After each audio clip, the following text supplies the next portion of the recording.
आजाद सिपाही में आपका स्वागत है। मैं हूं राकेश सिंह। 1560 से 70 का दौर। इस दौर में अकबर की तलवार के चमक के आगे पूरा हिंदुस्तान नतमस्तक था। अकबर पानीपत की दूसरी लड़ाई के बाद दिल्ली के पद पर पहुंच गए और भारत के बादशाह बन गए। अकबर का अपना एक दृष्टिकोण था, अपना साम्राज्य फैलाना चाहता था और स्वाभाविक रूप से मेवाड़ उसके लिए सबसे बड़ी चुनौती थी। सारा राजस्थान कुछ अपवादों को छोड़कर धीरे धीरे उसकी अधीनता स्वीकार करने लगा था। एक स्वतंत्र मेवाड़ जो उत्तरी भारत में स्थित था, उसको कदापि बर्दाश्त नहीं हो सकता था। मेवाड़ ही एकमात्र ऐसा राज्य था कि जिसने संघर्ष भी किया और जीवन में कभी भी अधीनता स्वीकार नहीं की। चित्तौड़ और मेवाड़ राज्य अकबर को नहीं मानते थे। वो कहते थे, हम राजपूत कोई मुगल के अंदर कभी नहीं रहेंगे। अकबर का जो व्यापार का रास्ता था वो गुजरात से लेकर दिल्ली तक था। जो उनके कारवां आते थे, जो पूरा बिजनेस होता था, वो उसके ऊपर था। अगर अकबर को दक्षिण जीतना है और अपना वर्चस्व रखना है तो उसके बीच के जो रास्ते हैं उसे अपनाना बहुत जरूरी था। उस दृष्टि से वो मेवाड़ भी लेना चाहता था। आखिर में अकबर ने सोचा कि मैं चित्तौड़ पर अपना कब्जा कर लूंगा और उसके सैन्य बलों को ध्वस्त कर दूंगा।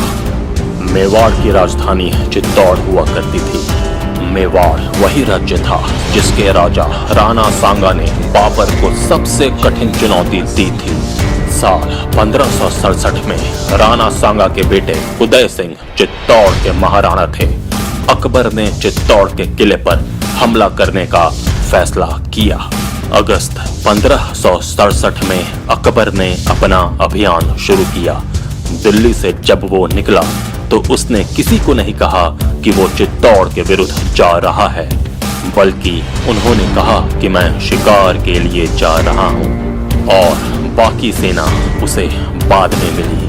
अकबर ने तकरीबन नवंबर में चित्तौड़ पर घेरा डाल दिया था। चित्तौड़ भारत का सबसे मजबूत और मशहूर किला था। उसकी लंबाई थी तकरीबन 5 किलोमीटर, चौड़ाई थी तकरीबन 1 किलोमीटर। एक पहाड़ पर था। 3 तरफ से तो पहाड़ थे जहां से हमला नहीं हो सकता था। हमला सिर्फ दक्षिण की ओर से हो सकता था और इस दिशा में उनके 7 स्तर के सुरक्षा दरवाजे थे। उन सुरक्षा दरवाजों को पार करके ही दुश्मन गढ़ के अंदर पहुंच सकता था। चित्तौड़ को कब्जा करना आसान बिल्कुल नहीं था। अकबर ने तीनों तरफ से किले को घेर दिया और तोपों की लाइन लगा दी। स्थिति ये बनी कि महाराणा उदय सिंह ने अपने युद्ध परिषद से बातचीत की और दरबारियों से कहा कि क्या किया जाए। युद्ध तो थोपा गया है, करना है और कोई बात है ही नहीं। और सबने भी यही माना कि हम युद्ध करेंगे। लेकिन उस वक्त महाराणा उदय सिंह को सलाह दी गई कि आप यहाँ से सहपरिवार चले जाइए। युद्ध परिषद ने एक मत से निर्णय लिया था कि महाराणा को सहपरिवार यहाँ से चले जाना आवश्यक है, क्योंकि संघर्ष चलाए रखना है और संघर्ष चलाए रखने के लिए महाराणा और उनके परिवार को जीवित रखना ज्यादा जरूरी है और इसलिए उनको जाने के लिए मजबूर किया गया। लिहाजा महाराणा उदय सिंह को राज परिवार के साथ चित्तौड़ छोड़ना पड़ा और वो ऊपर पहाड़ियों पर चले गए और वहीं रहे। अब चित्तौड़ का मोर्चा संभाला जयमल राठौर ने, जो महाराणा उदय सिंह के सबसे विश्वसनीय व्यक्ति थे और बहुत ही वीर थे। अकबर ने घेरा डाल लगातार 1 महीने तक बमबारी की। अकबर के पास जो तोपखाने थे और जहां पर वो स्थापित किया गया था, उसकी मारक क्षमता इतनी नहीं थी कि चित्तौड़ के दुर्ग पर कोई असर डाल सके। फिर मुगलों ने अपनी पूरी रणनीति बदल दी। मध्य नवंबर में अकबर ने बिल्कुल नई योजना के साथ फिर से राजपूतों पर हमला किया, लेकिन इस बार भी भारी मात्रा में मुगल सैनिकों को नुकसान उठाना पड़ा। इस प्रकार के 7 हमले राजपूतों ने तोड़ दिए। अब अकबर समझ गया कि इस प्रकार के हमले से वो किला कभी हासिल नहीं कर सकता। फिर से उसने अपनी रणनीति बदली। अब किले में सेंध लगाने के लिए मुगल सैनिकों ने सबात का निर्माण शुरू किया। सबात एक ऐसा रास्ता होता था जो दोनों तरफ से पहाड़ों से घिरा होता था और ऊपर से ढका होता था। इसे ढकने के लिए लकड़ी और चमड़े का इस्तेमाल किया जाता था। सबात में इतनी जगह होती थी कि 10 घुड़सवार कंधे से कंधा मिलाकर साथ चल सकते थे और एक एक कर हाथी भी उसमें से गुजर सकता था। यानी सबात तकरीबन 15 फुट गहरी होगी और 10 फुट चौड़ी। सबात तो पहुंच गया था दीवारों के नीचे। अभी नीचे एक जगह पर उन लोगों ने करीब 4.25 टन और दूसरी जगह पर 3.25 टन बारूद बिछा दिया। उनका मकसद था कि किसी भी तरीके से दीवार को कमजोर कर दिया जाए और उसे गिरा दिया जाए। पहला धमाका तो हो गया, लेकिन दूसरा धमाका गलत समय पर होने के कारण मुगलों को काफी नुकसान उठाना पड़ा। इस धमाके में करीब 20 ऐसे मुगल अफसर थे जिनसे अकबर का पारिवारिक रिश्ता था। मुगल बादशाह अकबर के लिए ये बड़ा सदमा था। 1568 का फरवरी महीना आ गया। भाग्य ने एक बार फिर करवट ली। मुगल फौज बाहर से जितना गोला बारूद दुर्ग को ध्वस्त करने में लगाती थी, रात में अगले दिन लगातार उसकी मरम्मत हुआ करती थी। दिन था 23 फरवरी। ऐसे ही एक आदमी मरम्मत करा रहा था। अकबर की एक आदत थी, उन्होंने एक मंच सा बनाया था। हर रात वो उस मंच पर जाते और दुश्मन के किले को देखते। उस दिन भी यही हुआ। अकबर अपने मंच पर गए और किले की तरफ देख रहे थे।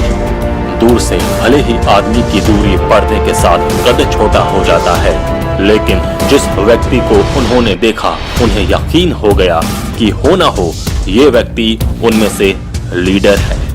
कहते हैं अकबर का निशाना कभी नहीं चूकता था और अकबर ने बंदूक उठाई और निशाना लगाया। गोली अपने निशाने पर पहुंच गई। वो आदमी गिर गया। उस रात किले के अंदर से आग की लपटें दिखाई दी।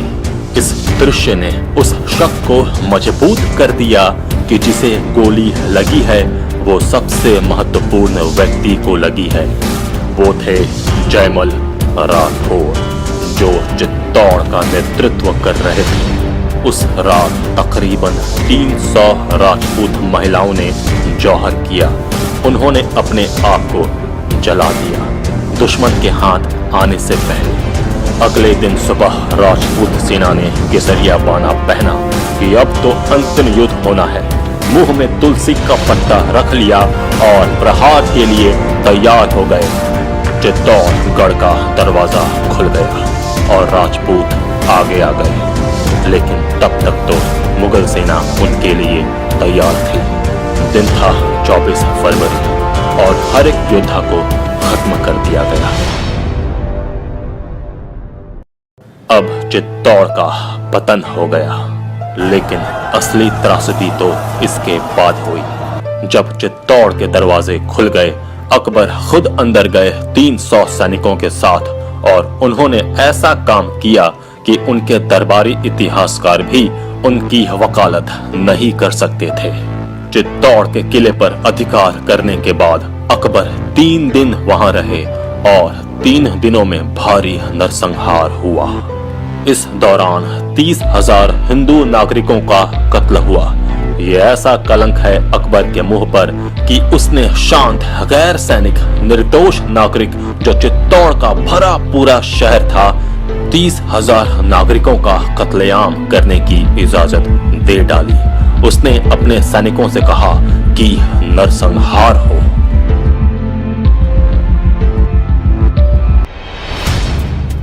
चित्तौड़ गढ़ पर अकबर का कब्जा तो हो गया, लेकिन मेवाड़ झुका नहीं।